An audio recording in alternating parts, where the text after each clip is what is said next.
even if you work 9 to 5, if you work 8 hours a day and you sleep 8 hours a day, that means work is 50% of every hour of your whole day for 40 years of your life. Like, why the fuck are you doing something you hate? Make less money, buy less fancy shit, and be happy. You got your perspective. I just want to be happy. Don't you want to be happy?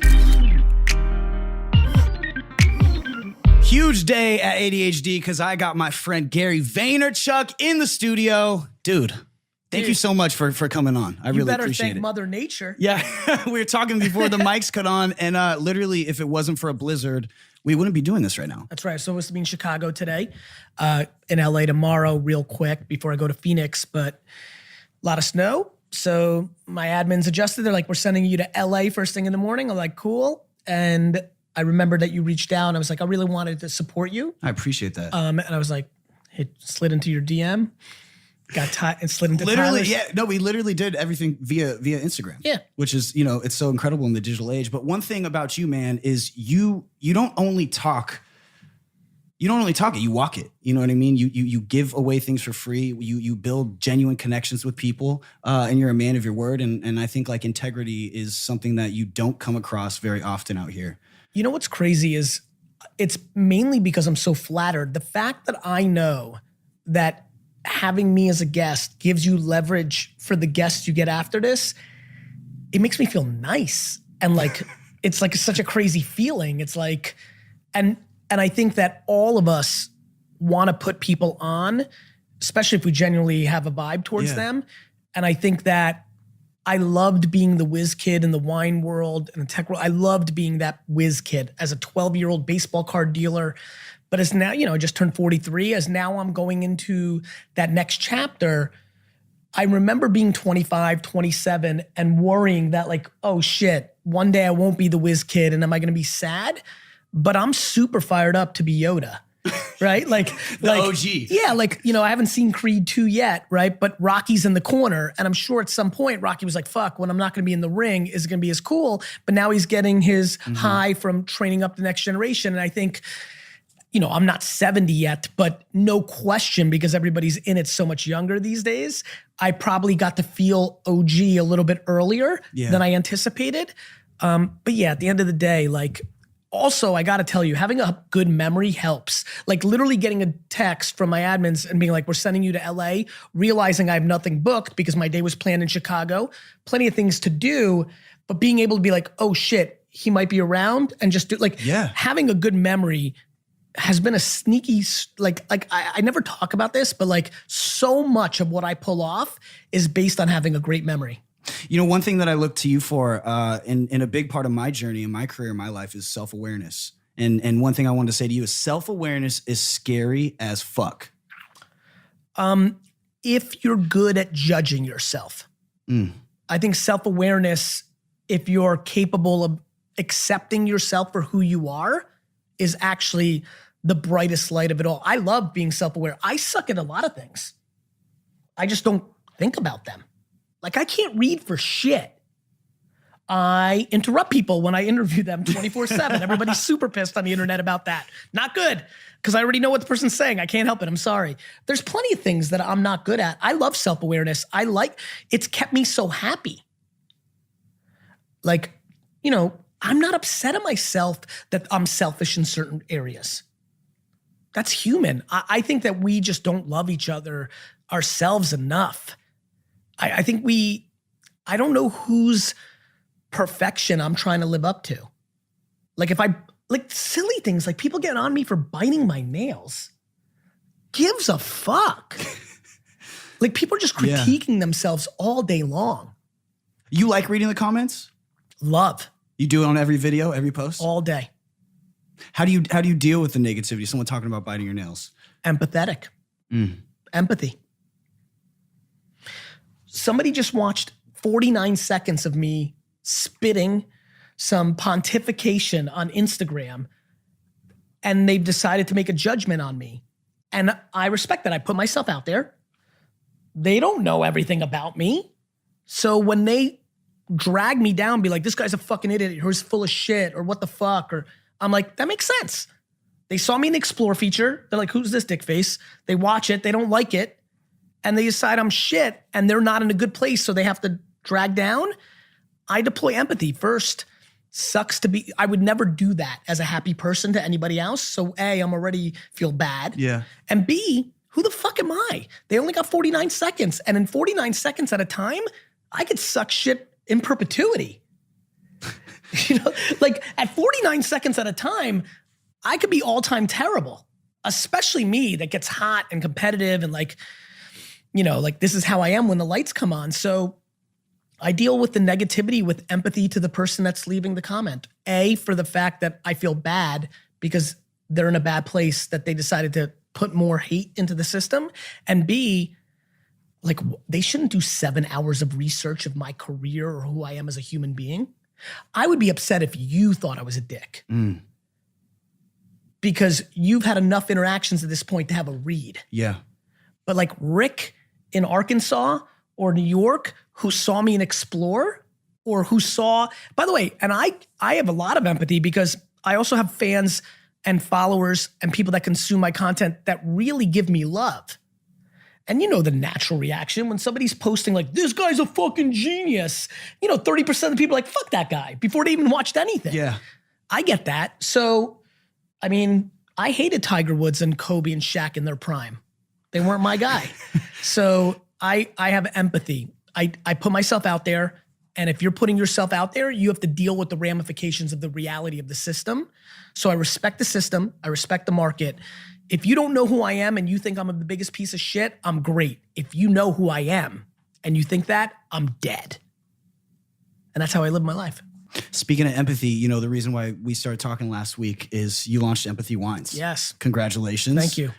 You know, my mom's not going to listen to this podcast, so it's safe to say that I ordered her a bunch of a bunch of wine. Thank you. For Christmas. Why Empathy Wine? Why now? John Troutman and Nate Schroeder, two guys that have worked for me for a decade, graduated up the wine library and VaynerMedia system, and we're getting to that age where they were like, hey, what's next for me? Our capabilities to produce content and marketing to sell a product off the back of the K-Swiss stuff was obvious to me that it was very high. I miss wine. I was going to say, is this nostalgia? It's almost like nostalgic for you to 100%. step back into this? I also knew I could do it. I knew that I could produce the best $40 wine in the world and sell it for $20. Like people are going to shit when they taste this. I can't wait to get mine. Like, Yeah, literally, like the amount of empathy rosé that is going to be on Instagram this summer and spring, like through, I can't wait from Gunna. Do you know you need to get some rosé too? My friend Shamik Moore, he's the voice of Miles Morales, the new Spider-Man movie that's coming out. Anytime we go to dinner, he like we can go have lunch at 12 or 1. Set that up before Rosé, we're I got done. you. I got you. So there was a lot of factors. I was ready. I'm a timing guy. I was ready to start a project that was direct to consumer on the back of Internet Marketing 2019 in a category that I was deeply knowledgeable in. Timing. And it's a subscription service. You can buy 3, 6, or 12 bottles of each of the red, the white, and the rosé. And it's a subscription service. Most people don't want to think about wine. People hate going to Bevmo and Total Wine and Costco and Wine Library. Like you have to go. Mm-hmm. And so once I convince everybody that I'm producing the best $20 bottle of wine, I think it's going to be a beast. Another thing I wanted to bring up is trash talk. Yes. It's probably one of my it is definitely my favorite new GaryVee thing to watch. It's so entertaining. You're literally going to people's garage sales. You're buying things and flipping them on eBay. What made you want to start doing this? It's become very obvious to me that excuses are my poison, and I want to eliminate them at all costs. I talk a lot about hustle and hard work, and people are kind of pushing back on me a little bit right now. And it's been interesting. I'm like, man, I haven't done a good enough job clarifying that when I talk about work ethic, I'm trying to speak to people who are unhappy or complaining. Not happy with your job? Don't watch Netflix. Work after hours, save money, quit. I'm not trying to get people into depression or burnout. I'm trying to address unhappiness. Mm-hmm. One of the things I saw a lot in my comments, because I read them all, was, well, I have no money. I'm like, fuck, I lived my whole life with no money, but I figured it out. I would just buy shit. I would buy garage sale shit. And it just got me going. I love it. It's like a hobby of mine to go garage sale. I started doing that with clothes. I used to do that with clothes. Dude, the amount, guys, especially like a stylish kid like you, like if you have flavor, if you're listening right now and you don't have money, but you're cool or you got flavor, you got swag, you got style, if you just spend your life in Goodwill and in thrift stores and buy shit that you think is fresh and then wear it and take a fucking selfie and put it on eBay for 3 times the price, or like I see every day, the amount of people that buy $3 t-shirts and sell them for $35 on eBay and Etsy and fucking Facebook Marketplace is enormous. There's no excuse in America to say you have no money, even if you're in the deepest, poorest places, because if you can literally get $1, you can buy your first t-shirt at Goodwill and get it up for $15 on Facebook. Because you know what's funny? What's funny is everybody's got a smartphone.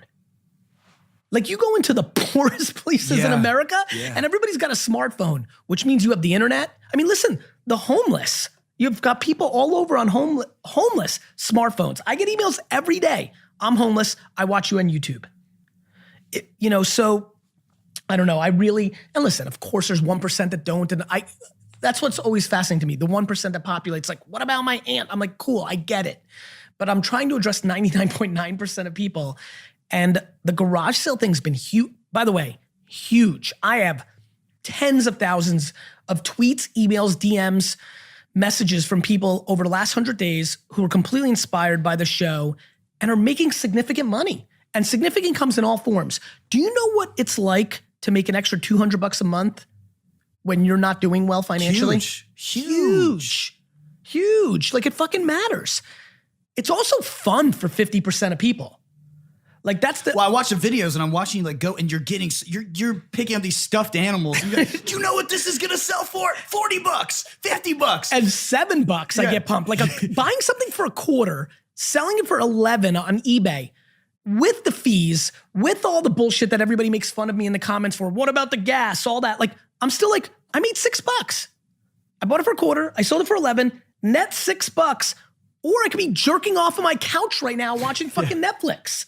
Like, if you complain and you're unhappy, I will spend my career suffocating the living shit out of you.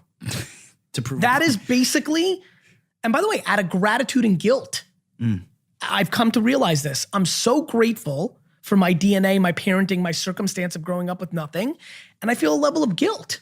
I was so gifted a mother that put me in a position to succeed. I know that everybody has that. So I'm almost trying to play my parents' role for everybody that watches my content. If you don't have that person in your life, let me be that shield. Let me populate you up. You're either a person that goes into comments to drag people down, or you're a person that puts out content to put people up. I'm so proud to be the latter.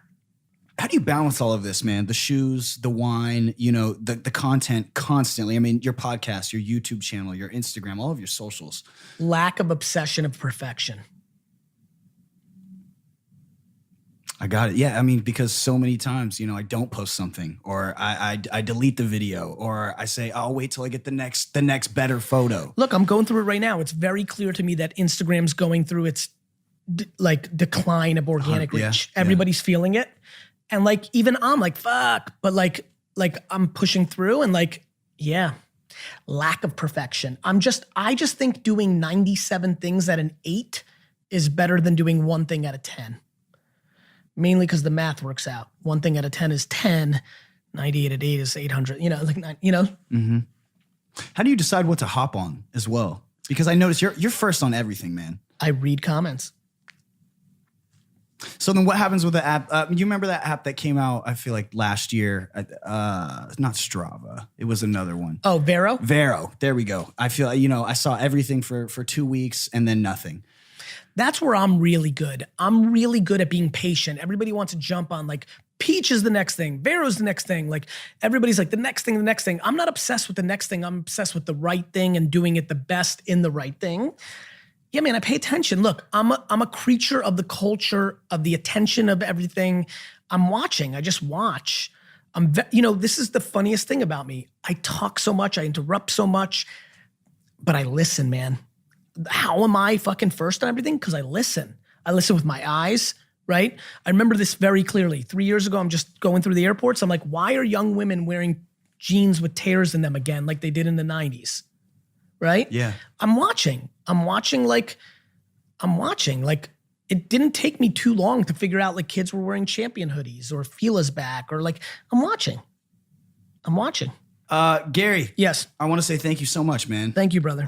You know, you constantly inspire me. You're, genuine. So what's this podcast going to be about? It's about anything and literally everything. You know, it's Yeah. me going through my phone book. It's me going through my Instagram DMs and me having all my friends and cool people in the world on to chat about literally anything and everything.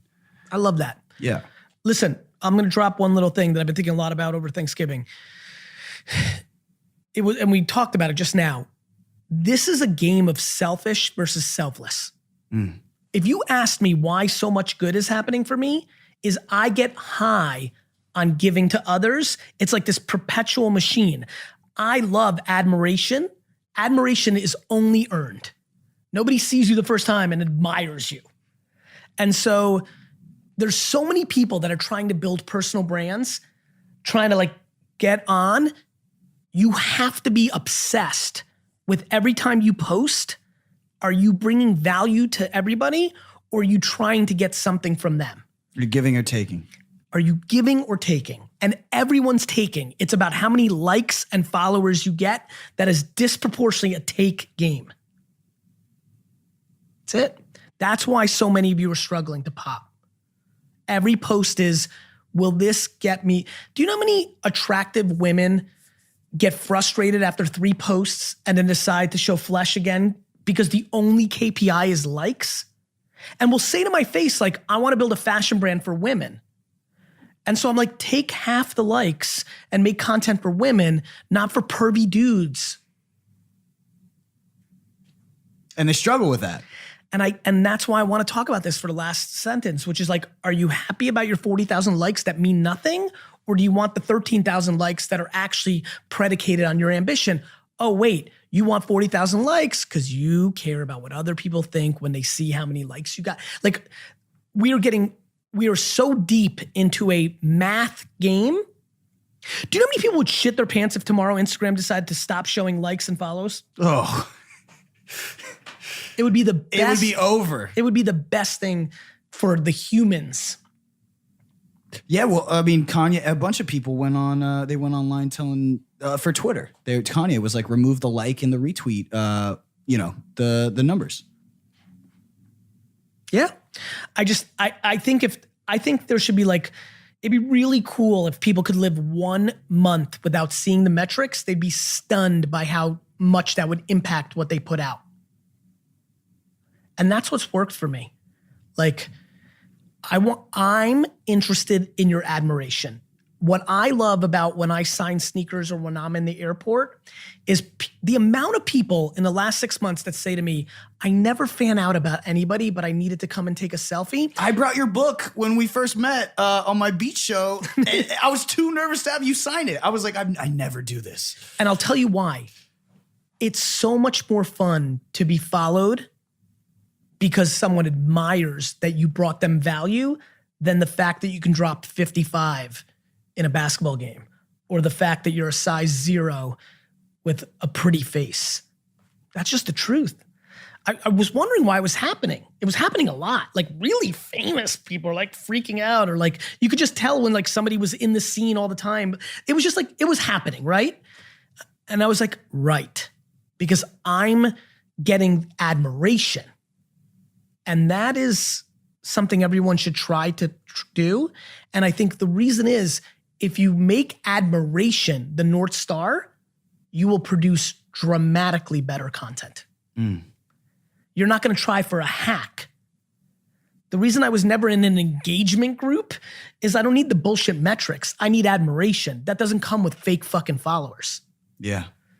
Fake followers can't stop you in the fucking hallway to say that you changed their life. Fake followers aren't gonna ask you for a picture. They're just not gonna say that you changed their life. The reason I do garage sale videos is because people will stop me at the airport and say that $900 they made during this holiday season that allowed them to buy a gift for their daughter because they fucking sold shit that was in their closet mattered to their lives. Not because I wore a cutoff t-shirt in a very attractive way. Seriously, why do you think celebrities are losing? What value are they bringing? You can't be an A-list Hollywood celebrity anymore and be cool. Like, Angelo Jolie is not fucking winning. Brad Pitt's era is over.